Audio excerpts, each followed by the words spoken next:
Je conduis pour Uber. Ce n'est en aucun cas un métier glamour. Mais il me permet de payer mes factures et de garder le toit de mon petit studio au-dessus de ma tête.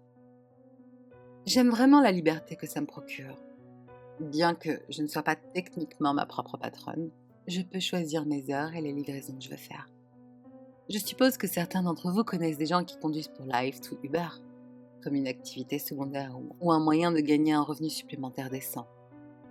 Cependant, j'ai eu la chance d'en faire mon travail à temps plein, car je vis et travaille à New York. Vous rencontrez des personnes intéressantes pendant votre travail, même si ce n'est que pour une courte période, avant de ne plus jamais les revoir. Ce qui m'amène à samedi dernier. Je venais juste de pointer et je conduisais dans la ville. Quand vers 19h30, mon téléphone sonna, m'alertant qu'une prise en charge devait être faite. J'ai examiné les détails et j'ai vu que le client était à proximité. Il ne me faudrait pas longtemps avant d'arriver, peut-être 5 minutes environ. Ce qui m'inquiète toujours car je déteste faire attendre les gens. J'ai tourné dans une rue où je l'ai vue debout devant un immeuble plutôt haut de gamme. C'est une femme, plutôt grande et belle, avec de longs cheveux noirs et vêtue d'un joli petit costume bleu.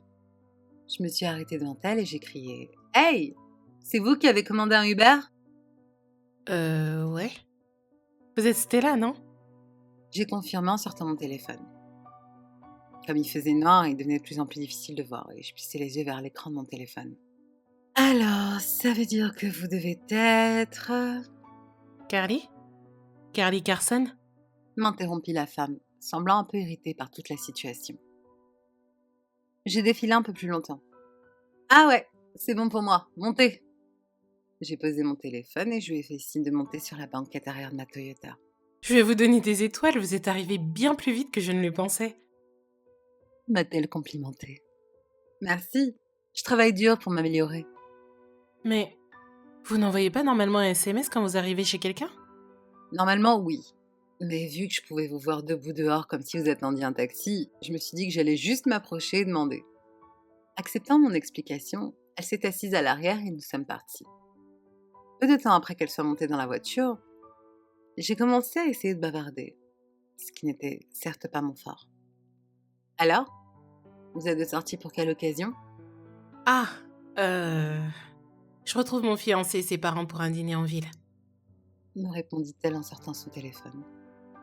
Ah, c'est adorable! Félicitations pour les fiançailles! Merci. Elle m'a répondu désintéressée tout en s'amusant sur son téléphone. Et depuis combien de temps vous êtes ensemble ? 6 ans et demi. Elle m'a répondu sans jamais lever les yeux de son téléphone. C'est gentil. C'est mignon. C'est le dîner d'anniversaire de quelqu'un ce soir ? Non, non, rien de tout ça. Ses parents viennent juste de visiter le Minnesota et nous allons dans l'un de leurs steakhouse préférés de la ville. Elle ne faisait toujours aucun effort pour lever les yeux de son téléphone. Ça vous dérange si je mets du son ? Pas de souci. Je ne vais pas mentir, je ne suis pas sûre qu'elle ait réellement compris ce que je venais de lui dire. J'ai allumé la radio, puis j'ai roulé pendant encore une dizaine de minutes.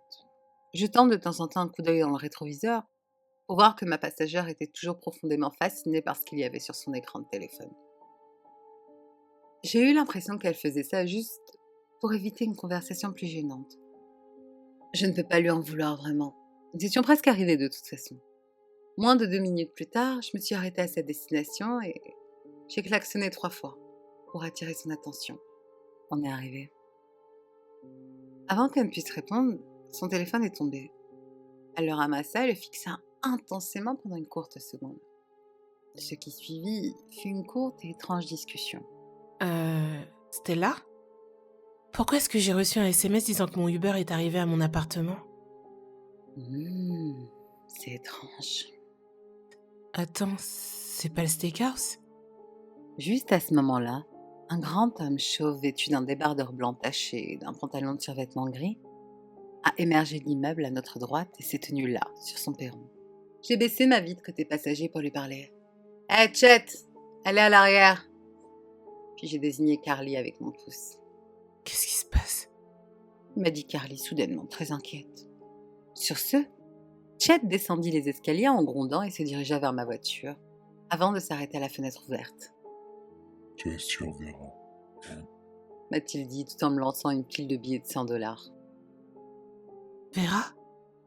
a-t-elle dit très confuse. Désolée. Mais laisse-moi sortir. Laisse-moi sortir d'ici. Carly commençait à paniquer tout en essayant d'ouvrir la portière. Il ne faudrait pas longtemps avant que la porte ne cède.